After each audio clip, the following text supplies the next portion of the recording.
समझ, एलपीपी का ये पहला क्वेश्चन है, दिया गया है solve the following linear equation using graphically method. हम लोगों को क्या करना है, ग्राफिकली मेथड से सॉल्व करना। तो ग्राफिकली मेथड के लिए सबसे पहले करते क्या, हमारे पास दो इक्वेशन, यहाँ तो मैंने एक छोटा सा क्वेश्चन उठाया है जिसमें केवल दो इक्वेशन दी, हो सकता है तो मैं 3 से 4 इक्वेशन दी जाए। हमें यहाँ पे कह रहा है फाइंड जेड मैक्सिमम, हमें क्या करना है, जेड मैक्सिमम की वैल्यू निकालनी है। कहीं कहीं ऐसा भी होता है कि जेड मिनिमम की वैल्यू निकालनी होती है। ये एक इक्वेशन अलग से तुम्हें दी जाएगी, इसका कोई रोल नहीं है, इसका रोल सबसे लास्ट में होता है जब हम पूरा क्वेश्चन सॉल्व कर लेते हैं उसके बाद में। एक तो बहुत अच्छी चीज है ये, अगर एक कॉन्सेप्ट है, अगर हमने एक क्वेश्चन सीखा, 8 नंबर हमारे बिल्कुल फिक्स है कि एग्जाम में 8 आने ही आने हैं, तो नहीं 8 नंबर के लिए बस थोड़ी सी चीजों को समझना। कैसे समझना, तो हमसे कह रहा है solve the following linear equation graphically method. तो पहले हम ग्राफ पे इन दोनों इक्वेशन को रिप्रेजेंट करेंगे। कैसे रिप्रेजेंट करेंगे, तो हमने पहली इक्वेशन उठाई, देखो भाई पहली इक्वेशन हमारे पास दिया गया है कितना, 2x प्लस 3y, और पहले यूज करेंगे हम लोग इक्वल वाले साइन का। यहाँ पे दो साइन लगे, तो दो साइन में से किसका यूज किया, इक्वल वाले का। अब क्या करते हैं, एक बार हम लोग क्या करेंगे, x की प्लेस में 0 पुट अप करते हैं और एक बार y की प्लेस में, क्योंकि कोई भी पॉइंट्स होंगे वो सेटिस्फाई करेंगे 0, 0 को। क्यों, क्योंकि हमारे पास अगर डायग्राम भी हम बनाते हैं तो हमारा जो ये कोऑर्डिनेट बनता है, आप कह सकते हैं ऑर्डिनेट जो हमारे बनते हैं वो हमेशा किससे होकर जाते हैं, 0, 0 से। तो कोई भी पॉइंट होगा वो किसको रिप्रेजेंट करेगा, 0, 0 से क्या रहा होगा, सेटिस्फाई रहा होगा। तो मैंने सबसे पहले तो इसको इस तरह से, अब हमें ग्राफ बनाना है, देखा जाएगा किस तरह से क्या बनेगा। तो हमने सबसे पहले क्या किया, x को क्या कर दिया, 0।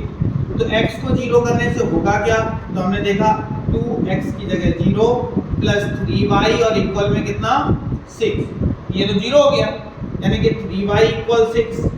y की वैल्यू कितनी आ गई, x हमारे पास 0 था, y 2 आ गया। पॉइंट्स जो हमारे होते हैं वो क्या होते हैं, x, y।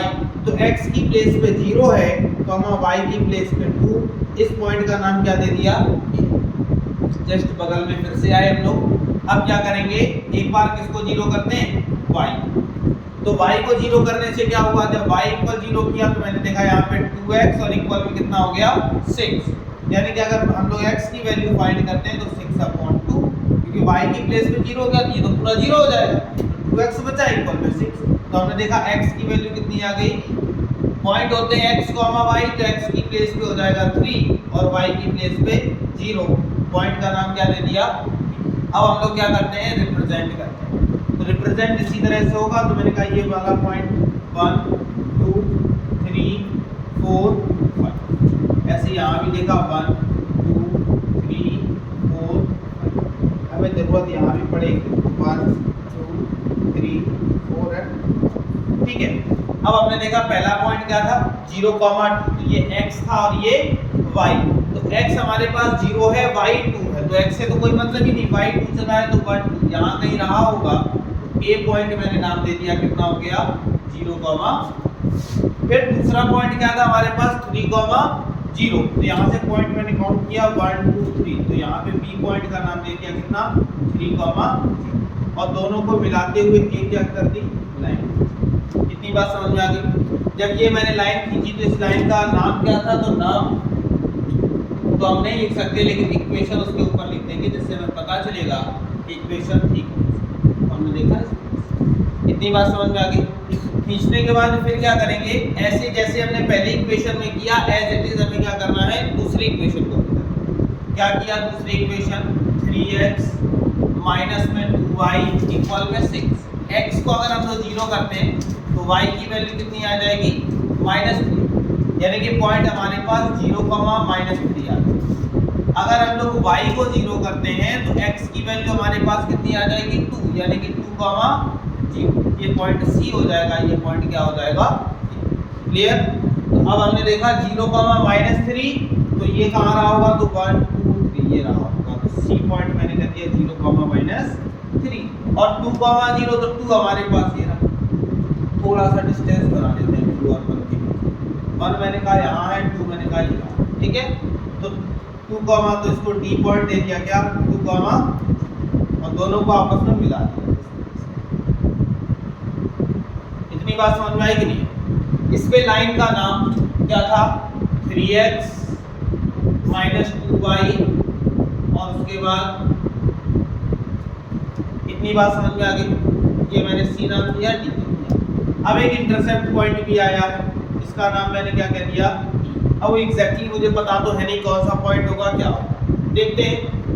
तो देखने के बाद हमने क्या किया, एक काम करते हैं, ये तो हमारे पास इतना हो गया। अब हमने इक्वल वाले साइन का तो यूज कर लिया था, अभी एक साइन हमारे पास बचा हुआ है, उसका हमें क्या करना है? यूज करना। और मैंने कहा था कि कोई भी पॉइंट हो वो किसको सेटिस्फाई करता है?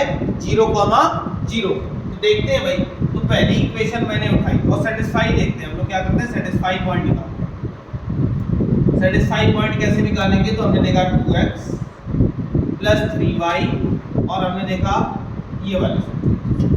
क्लियर? कोई भी पॉइंट होगा वो किसको सेटिस्फाई करेगा? 0,0 को। तो मैंने क्या किया, x की जगह भी 0, y की जगह भी 0 और 6। देखा 0 से बड़ा होता है 6, तो बिल्कुल सही बात है। कैसी है? कौन सी लाइन है ये? तो ये मैंने देखी है, जब कभी भी कोई भी लाइन ट्रू होगी तो उसमें एक छोटे छोटे हम लोग एरो बनाते हैं, किसकी तरफ? जिसकी तरफ वो सेटिस्फाई हो। सेटिस्फाई का मतलब 0,0 की तरफ सेटिस्फाई है, तो छोटे छोटे एरो इस तरह से लगा दो। ये एरो लगा दिया, ये एरो लगाया, यहाँ लगाया, यहाँ। अगर सेटिस्फाई ना हो तो क्या कर दो, इन एरो को अपोजिट कर दोगे। सेटिस्फाई नहीं है 0,0 से अनसेटिस्फाई है, तो एरो को क्या कर देंगे? अपोजिट। इतनी बात समझ में आ गई। अब उसके बाद एक काम किया, ये हो गया, चलो ठीक है। उसके बाद हम लोग क्या करते हैं, दूसरी इक्वेशन उठाए। तो दूसरी हमारे पास क्या है? 3x माइनस 2y और इक्वल कितना है? 6। यहाँ भी 0 माइनस 0 6 यानी कि 0। ये भी क्या हो जाएगा? तो ये भी ट्रू होगा, तो दूसरी लाइन के भी पॉइंट क्या होंगे? 0,0। इतनी बात समझ में आई कि नहीं? कोई इतने में दिक्कत? अब हमने देखा, अब हम उस पार्ट को सेट कर देते हैं जिस पार्ट में क्या हो, दोनों के एरो आ रहे हैं, यानी कि दोनों लाइनों के एरो जिस पार्ट में आ रहे होंगे उसी पार्ट को हम लोग सेट कर देंगे। तो हम देख रहे हैं कि इसके भी एरो इसी में, इसके भी एरो इसी में, तो हम कह सकते हैं कि ये वाला जो हमारा पार्ट होगा यहाँ से लेकर पूरा यहाँ तक, ये पूरा कैसा हो जाएगा? आई बात समझ? ये वाला पार्ट सेट नहीं किया, क्यों? क्योंकि इस लाइन के एरो केवल इसमें आ रहे थे, इसके नहीं आ रहे थे। जिस पार्ट में दोनों लाइनों के एरो आ रहे होंगे उस पार्ट को क्या कर देंगे? सेट कर देंगे। तो मैंने देखा इसके भी एरो इसी तरफ, इसके भी एरो इसी तरफ, तो इतना पार्ट ये पूरा क्या हो गया? सेट। इतनी बात समझ में आ गई। अब जितना सेटेड पार्ट हुआ है उसके चारों तरफ वाले पॉइंट उठा लेते हैं। चारों तरफ वाले पॉइंट कौन से? एक तो पॉइंट ये रहा, और कौन सा है? एक पॉइंट हमारे पास ये रहा, एक पॉइंट हमारे पास ये है, इससे कोई मतलब नहीं, फिर भी ले लेते हैं कि ये भी पॉइंट मिल रहा है और ये भी पॉइंट। तो ई पॉइंट हमें जानकारी नहीं है कौन सा होगा, तो हम देखेंगे कौन सी दो लाइनें ऐसी हैं जो एक दूसरे को क्या कर रही हैं? इंटरसेक्ट कर रही हैं। तो मैंने देखा यही दोनों इंटरसेक्ट कर रही हैं, इन्हीं दोनों को क्या कर लिया जाए? सॉल्व कर लिया जाए। कैसे? तो मैंने पहली इक्वेशन उठाई, देखी कितनी है? 3x माइनस 2y और इक्वल में 6। दूसरी इक्वेशन कितनी है? 2x प्लस 3y और इक्वल में कितना? 6। जैसे क्लास 10th में हम लोग करते आ रहे थे, या तो x और x को इक्वल करते थे y और y को, वैसे दोनों को सॉल्व करेंगे। तो यहाँ 2y है, मल्टीप्लाई करवा दिया कितने का? 3 का, और यहाँ मल्टीप्लाई कितने का? 2 का। जब 3 का यहाँ होगा तो हो गया हमारे पास कितना? 9x। जब 3 का यहाँ हुआ तो माइनस में 6y और इक्वल में कितना? 8। यहाँ 2 का हुआ तो 4x प्लस में कितना? 6y और इक्वल में कितना? इन दोनों को आपस में क्या कर दो? सॉल्व कर दो। ठीक है ना? सॉल्व कैसे करेंगे? खुद देखो, थोड़ा सा इमेजिन करो। 6y कट जाएगा, हमारे पास कितना बचा? 9x और 4x, दोनों को अगर ऐड करें तो कितना हो गया? 13x। यहाँ देखा 12 और 18, दोनों को अगर ऐड किया तो कितना हो जाएगा हमारे पास? कितना हो जाएगा? 30 इतना हो जाएगा ना। तो x की वैल्यू कितनी आ गई? 30 अपॉन 30। तो हमने देखा x की वैल्यू 30 अपॉन 30। अब ये वैल्यू उठा के किसी भी इक्वेशन में रखो, किसकी वैल्यू निकल आएगी? y की। तो जब हम लोग y की वैल्यू निकालेंगे तो y की वैल्यू जब हम ये इक्वेशन किसी में भी पुट अप करेंगे तो y की वैल्यू आ जाएगी 6 अपॉन में 30। इतनी बात समझ में आ गई? कोई दिक्कत? अब हमें करना क्या था, तो हम सारे पॉइंटों को लिख लेंगे, कौन कौन सा 0, उसके बाद नेक्स्ट क्या दिया गया है 0, -3, नेक्स्ट क्या दिया गया है, मैंने कहा 2, 0, फिर नेक्स्ट कितना है 30/13 इंटू में 6/30। हमें इस तरह से कितने 4 पॉइंट मिले। इन चारों पॉइंटों का करना क्या है, तो चारों पॉइंटों को इस इक्वेशन में रख के देखना है, किसमें z = 8x + 9y। क्लियर। तो जब हम लोग क्या करेंगे, पहले ये वाला पुटअप करेंगे, रख के देख लेते हैं। z = खुद सोचना, 0 रखा ये 0, 2 रखा तो 80। फिर अगर ये वाली वैल्यू रखते हैं तो -3 रखेंगे तो z की वैल्यू -27। फिर ये रख के देखेंगे तो z की वैल्यू कितनी 60। अब ये वाली वैल्यू रखते हैं, ठीक है।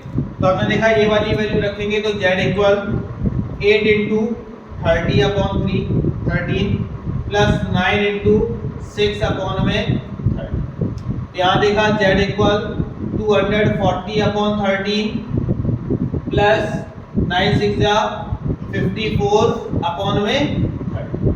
दोनों को ऐड किया तो हमने देखा दोनों को ऐड करने पर कितना हो जाएगा 294/में कितना 13 का इसमें डिवाइड दिया तो कितना हो जाएगा 13 2 जा 26, कितना बचा 34 हो गया। तो हमारे पास कितना हो जाएगा 34 हो गया। 13 2 जा 26 पॉइंट में समथिंग जो भी आता है, तो हमने देखा कि ये वाली जो डिजिट है वो इन सबसे क्या होगी, बड़ी होगी। तो हम कह सकते हैं कि जो हमारे z मैक्सिमम होंगे वो यही वाले पॉइंट्स आ जाएंगे, और जो हमारे पास वैल्यू होगी वो z मैक्स की ये वाली वैल्यू आ जाएगी। बात समझ में आ गई। 8 नंबर का क्वेश्चन है, इतनी खिचड़ी इसीलिए पकी है, फिर से समझना मैंने किया क्या, कुछ ऐसा खास नहीं था। सबसे पहले यहाँ 2 इक्वेशन दी गई थी, कभी कभी 3 इक्वेशंस भी होंगी, एक इक्वेशन का कोई काम ही ना हो, ऐसी भी इक्वेशन हो। जैसे एक इक्वेशन दे दी गई x = y। अब वो कहाँ की चीज है, तो x की जगह 0 रखेंगे तो y भी 0, और y की जगह 0 रखेंगे तो x भी 0, यानी कि वो पॉइंट क्या कहलाएंगे 0, 0। तो वो ओरिजिन से होकर इस तरह से निकल जाएगी लाइन। तो कहिए कभी हम लोग क्वेश्चंस में आएंगे तो देखेंगे। सबसे पहले क्या करना है, 2 इक्वेशंस उठानी है। पहली इक्वेशन उठाई, इक्वल का साइन लिया, x को 0 रखा, y को 0, 2 पॉइंट निकले। फिर दूसरी इक्वेशन उठाई, फिर x को 0 किया, y को 0 किया, फिर 2 पॉइंट निकले। निकलने के बाद इस तरह से 4 पॉइंट निकले, चारों पॉइंटों को हमने रखा, देखा।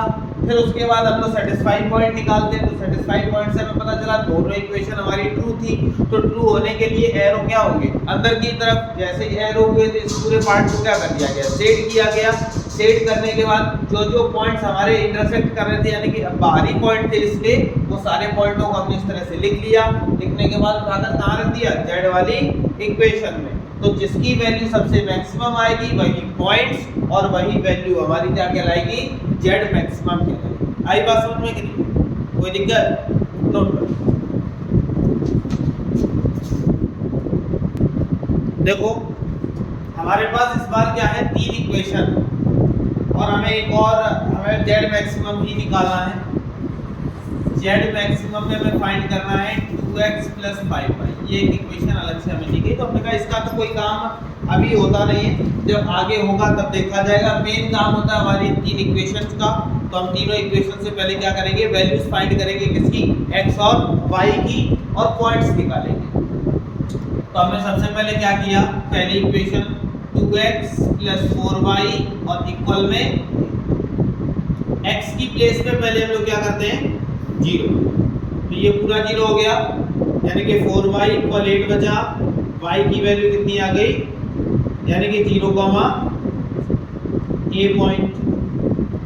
फिर क्या किया, y को 0 किया, तो हमने देखा 2x = 8 बचेगा, x की वैल्यू 4 आ जाएगी, यानी कि 4, 0 हमने कह दिया कौन सा पॉइंट, b।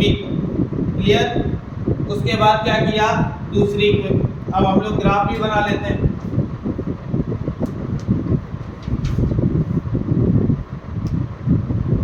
तो ग्राफ में हमसे क्या कह रहा था, पहले 0, 2, तो मैंने कहा ये x है, ये y है, तो y 2 चल रहा है, तो मैंने कहा 1, और ये हो गया, ये a पॉइंट हो गया क्या 0, ये क्या है 4, 0, तो ये x है, ये y है। x हमारे पास 4, 1, 2, 3 4 आगे भी 4 तो 1 2 3 4 तो मैंने यहाँ पे कहा क्या है 4 कॉमा दोनों पॉइंटों को आपस में इस तरह से मिलाने के बाद इक्वेशन कौन सी थी पहली 2x + 4y तो यहाँ मैंने लिखा 2x + 4y और इस तरह से ठीक है। उसके बाद क्या किया दूसरी इक्वेशन उठाई तो दूसरी इक्वेशन हमारे पास क्या है 3x + y तो हमने कहा अभी क्या करना है केवल इक्वल वाले साइन का यूज है। x को एक बार 0 किया तो हमने देखा x 0 हो गया तो y की वैल्यू कितनी हो जाएगी 6 यानी कि 0,6 पॉइंट का नाम C हो। उसके बाद क्या किया एक बार हमने y को 0 किया तो y 0 हो जाएगा तो कितना बचेगा 3x = 6 यानी कि x की वैल्यू 2 तो कह सकते हैं 2, इसका नाम क्या दे दिया तो हमने देखा 0,6 तो 1 ये था 2 ये रहा 3 4 5 6 ठीक है ये रहा 6 तो 6 को मैंने C पॉइंट दिया और 0, और क्या है 2,0 तो 2,0 ये रहा यहाँ पर लिख दिया 2, दोनों को आपस में मिला दिया।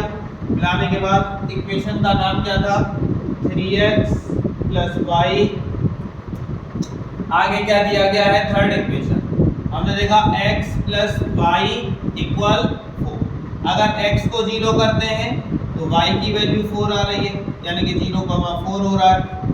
अगर हम लोग y को 0 करते हैं तो x की वैल्यू 4 आ रही है यानी कि 4,0 तो ये मैंने कह दिया E है और ये मेरे पास F तो 4 कहाँ है तो 1 2 3 4 ये 4 1 2 3 4 ये रहा ये 5 तो 4 ये रहा तो हमने इसका नाम दे दिया 0,4 और एक पॉइंट क्या है 4,0 तो 1 2 3 4 4 यही रहा दोनों को आपस में इस तरह से ठीक। तो ये जो पॉइंट है इस लाइन का नाम भी दे देंगे क्या दिया गया है x + y इतनी बात समझ में आएगी नहीं मेन होता है डायग्राम बनाना फिगर क्लियर हुआ कोई दिक्कत नहीं है। अब हम पहले देख लेते हैं कौन सा पार्ट हमारा अभी हम लोग इंटरसेप्ट पॉइंट नहीं निकालते इंटरसेप्ट पॉइंट तब निकालना होता है जब हम ये पता कर लें कि कौन सा पार्ट जो होगा वो सेटेड होगा। तो हमने सबसे पहले पहली इक्वेशन उठाई पहली क्या थी सबसे पहले हम लोग सेटिस्फाई पॉइंट निकालते हैं तो कैसे निकालेंगे तो हमने देखा 2x + 4y और इस तरह से मैंने कहा दोनों जगह पे 0 पुट अप करना है तो x की जगह भी 0 + y की जगह भी 0 8 तो 0 से बड़ा होता है 8 बिल्कुल सही है तो इस इक्वेशन में ट्रू तो ये इक्वेशन का ये रही हमारे पास ट्रू है तो इसके एरो जो होंगे वो यहाँ होंगे और इस जगह आई बात समझ में।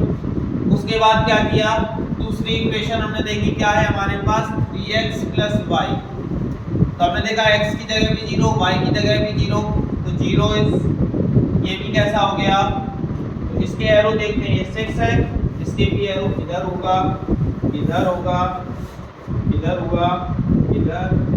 यहाँ हो गया और ठीक है। उसके बाद फिर देखा तीसरी इक्वेशन उठाते हैं तो तीसरी इक्वेशन क्या है x + y देखा ये भी 0 ये भी 0 ये 4 0 ये हमारा क्या हो गया ये भी ट्रू तो ये ट्रू हो गया तो इसके भी एरो देखते हैं ये इक्वेशन कहाँ है ये रही हमारे पास ये एरो हो गया ये एरो यहाँ हो गया यहाँ और इस तरह से चला गया। तो अब हमने देखा ऐसा कोई पॉइंट देखते हैं जिसमें सभी के एरो तो हमने देखा कि भाई एक काम करते हैं इस वाले में सभी के एरो ठीक है इस वाले पार्ट सभी के क्या थे एरो ठीक देखो ये वाले एरो के भी इस तरफ थे ये वाला भी एरो इस तरफ था और ये तो इक्वेशन ही ऐसी थी कि इससे कोई मतलब ही नहीं था ये वाली ये तो बिल्कुल अलग जा रही थी तो इसका तो कोई लेना देना नहीं। हमने देखा यही वाली इक्वेशन हमारे पास बनी हमने इसको क्या कर लिया सेट इट कर दिया। अब शेडिंग करने के बाद जो पॉइंट्स हमारे बचे वो पॉइंट हम लोग निकाले। कौन कौन सा पॉइंट बचा हमने देखा, ए पॉइंट है हमारे पास, ए पॉइंट क्या है 0, फिर हमने देखा एक पॉइंट ये भी आया, इसका नाम जी दे दिया। देखेंगे कौन सा पॉइंट है, एक पॉइंट ये दिया गया है 2, 0, जो भी रहा हो 2, 0। और जी पॉइंट हम लोग कैसे निकालेंगे, तो हम देखेंगे कौन सी दो लाइन आपस में क्या कर रही है, एक दूसरे को इंटरसेक्ट कर रही है। ये वाली देखो, ये कौन सी थी, तो इसको मैंने लिखा 3x प्लस वाई और इक्वल में कितना 6। एक तो ये लाइन जा रही, एक ये जा रही, ये कौन सी है 2x प्लस 4y और इक्वल में आई बस 1। मैंने इसको कहा ये इक्वेशन फर्स्ट है और ये इक्वेशन। अब हम लोग सॉल्व करते हैं। सॉल्व करने के लिए करेंगे क्या, या तो x और x इक्वल करें या फिर y और y। तो हमने यहाँ पे देखा कितना लिखा है 4y और यहाँ ओनली y, तो एक काम किया इसमें मल्टीप्लाई कितने का 4 का। तो 4 का मल्टीप्लाई यहाँ हुआ तो कितना हो गया 12x प्लस 4y और इक्वल में कितना 20। ये इक्वेशन बनी, इसको मैंने क्या बोल दिया third. Solve equation third and second. तो हमने क्या करवा दिया सबट्रैक्ट, तो माइनस माइनस माइनस, तो देखा 4y से 4y क्या हो गया कैंसिल। हमारे पास बचा क्या 12x में से 2x जाएगा तो कितना बचेगा 10x। और यहाँ देखा 24 में से 8 माइनस करेंगे तो कितना बचेगा हमारे पास, कितना बचा 20 में से 8 माइनस किया तो 16, यानी कि x इक्वल कितना हो गया 16/10। x की वैल्यू कितनी आ गई 8/5। कोई दिक्कत, जो x की वैल्यू 8/5 आई है कहीं भी पुट अप कर दो, इसकी वैल्यू निकल आएगी y की। तो हमने देखा यही पुट अप करते हैं, क्या दिया गया था 3x प्लस y इक्वल में 6। तो 3x की जगह पे 8/5 प्लस y इक्वल 6। 8 की जगह 24 उधर ले गए, तो y इक्वल 6 माइनस 24/5। तो हमारे पास कितना बचा y इक्वल 6/5। y की भी वैल्यू आ गई, तो हमारे पास नेक्स्ट पॉइंट आया g पॉइंट, वो कितना हो जाएगा 8/5, 6/5। और ये तीनों पॉइंट उठाकर कहाँ रखेंगे z में। और मैक्सिमम किसके लिए निकलेगा, इसके लिए। 90% क्वेश्चन में क्या होता है, जो हमारा इंटरसेक्शन पॉइंट होता है वही हमारा क्या होता है आंसर होता है। लेकिन कभी कभी ऐसा हो जाता है कि हमारा इंटरसेक्शन पॉइंट क्या हो जाता है जेड मैक्सिमम या मिनिमम में इंक्लूड नहीं होता, वरना 90% ऐसा होगा जो इंटरसेक्शन पॉइंट निकलेगा वही हमारा आंसर। बात समझ में आई कि नहीं, कोई दिक्कत क्वेश्चन में?